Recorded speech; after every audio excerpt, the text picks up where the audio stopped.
think that people who are in relationships who divorce or split up or part for whatever reason, would you consider that a successful relationship if they part on good terms, or an unsuccessful relationship? I would say no. I would say it's pretty. I think it's pretty straightforward. I mean, if you go part ways because you're not happy, then your romantic relationship wasn't successful. As simple as this.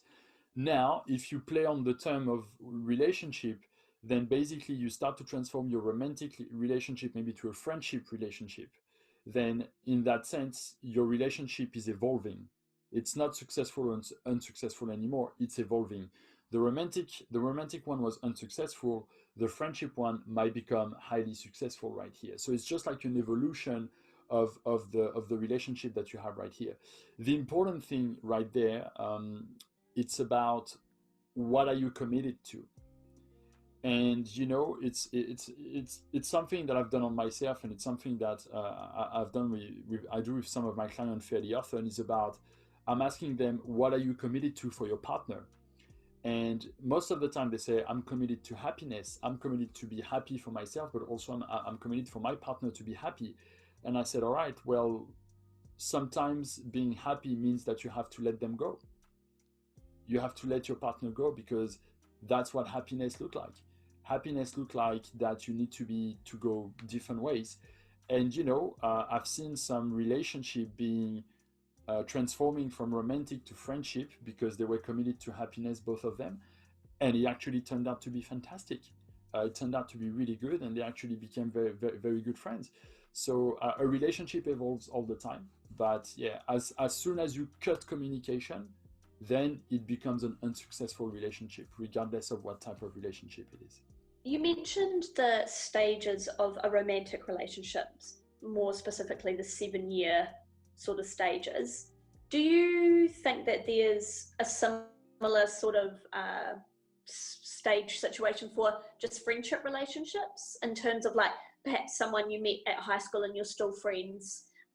What sort of stages, if any, do friendship relationships go through? I think it's about, you do have the kind of same thing, but the pressure is different. You know what I mean? You don't have to live 24/7 with your friends. So because of that, because you don't live with them on a daily basis, it's actually easier to deal with them. But what's going to happen is the fact that you are both going to evolve in your own way.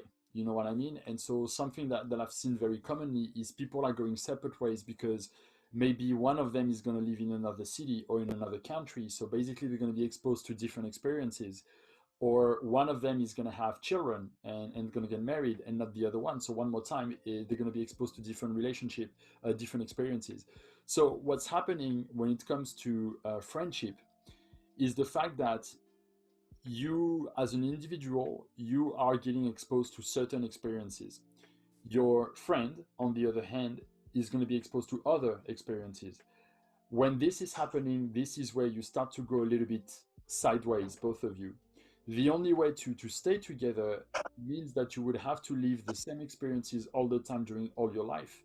And when you think about, for example, friends that you're having at high school or something like this, you have like a few experiences in common for quite a few years together. And then after high school, you go to university or something like this. This is when you start to go separate ways. You know what I mean? Um, and I'm looking myself about the people that I have in my life at the moment, my friends. My closest friend are some of the people that I had back in high school, and we create that very strong bond at the moment. But I know that it's a bond that we carried on later on through the years, where we continue to share experiences together. And this is today what makes us being really good friends, is because we keep on sharing those common points, and we are on the same wavelength, and we understand how we function. Cool, thank you. That's really interesting, the difference between the evolutions of the different types of relationships. Have you yourself or had any clients who perhaps have gone through successful and unsuccessful, like both successful and unsuccessful relationships in the time that they've been with you? And is does everyone sort of is there sort of like a a path or like a similar journey that people follow when they go through an unsuccessful relationship? Is it like the same things that are breaking down the relationship? Is it the communication that's the main thing that's breaking down and that's why it leads to an unsuccessful relationship? Or is everyone who goes through relationships experiencing it differently? Um, it's a case by case. It's really a case by case. You're gonna have sometimes you're gonna see similar pattern happening. So basically, one person might repeat the same pattern with different people around them, right? So it could be with their partners and all that. You could see the same pattern. Sometimes you're going to see similar pattern from one person to another, but every single person will develop their own pattern, right? And basically they develop those patterns based on what they need, what they're looking for, and the expectation that they set for people. Okay, so for example, if you set up an expectation, a certain expectation with your friends about the way that they should talk to you, the way that they act around you, but also what you're willing to accept or not accept with them, the earlier you set that expectation, the earlier they're going to be used to it. And basically, that's going to clear out straight away which are the people that's going to stay with you or not, right? So basically, people will go then into the relationship will start to change itself if there is a change in those expectations for whatever reason, right? For absolutely whatever reason. So if as an individual you go through a big phase of depression or you go through a big phase of high energy, happiness and all of that, you changing your expectation. Because of that, the person, your partner or your friend, is not following that new person that you're becoming. Because of that, you're not in sync anymore. Because you're not in sync anymore, maybe it's time to go away. So if you prefer, it's about when I coach people, most of the time people will come to me to say, hey, I want to try to fix something that is broken. I want to fix a relationship that is broken, romantic or friend or family, whatever it is. The problem is they're trying to fix something that is in the past. They're not trying to fix the present. They're trying to fix something, thinking that they act and the other person act like the same way they were 10 years ago. But things have changed. You have evolved as an individual, and the person on the other hand has evolved. So it goes back to what I was saying at the very beginning of that video, which is about update yourself with who's in front of you, update yourself with who you are yourself, and update yourself with the person in front of you. If you used to be a party animal, then you are a party animal. All your friends will be party animal. If you decide to stop partying, then you need to understand that some of your friends might be like, I still want to be a party animal. And it's not fair to push you to change the way they are. You just need to accept, well, I'm not a party animal anymore, and they are, and this is how we go separate ways. And I think, when it comes to friendship and relationship, it's always, you always create new ones, and you break old ones.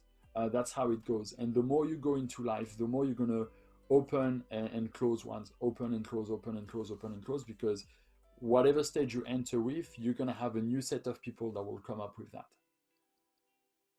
Is there any advice or tips that you could give on ways to cut ties with people who perhaps are on a different journey to you? Like you just mentioned, if you're no longer someone who goes out partying and you would rather focus on your family or your career, and you don't want to change them, but you no longer like hanging out with them or whatever reason, are there easy ways to cut that communication, or is it more of a gradual thing?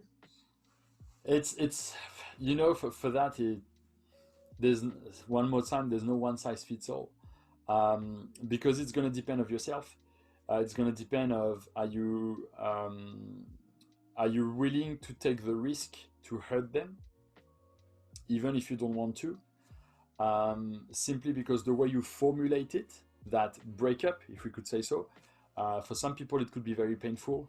They would be like, I don't understand why you do that, and they will completely reject you. So basically you're taking the risk of completely closing your door of someone with who you had like a really good time. The most common thing that I've seen, and I think you might be able to verify that, is the fact that you just let it go. and you get less and less and less and less in communication with those people, and just like that, 5, 6, 7 years will go through without realizing, and you are completely on a different planet, completely in a different world. So it's very tricky. You could tell people, you could say it, but it could hurt. It could hurt yourself, and it could hurt themselves, or you could simply just let it go. Like honestly, as a coach, I don't have any. I don't have any. I'm not gonna cut black or white on this. It's really up to the person.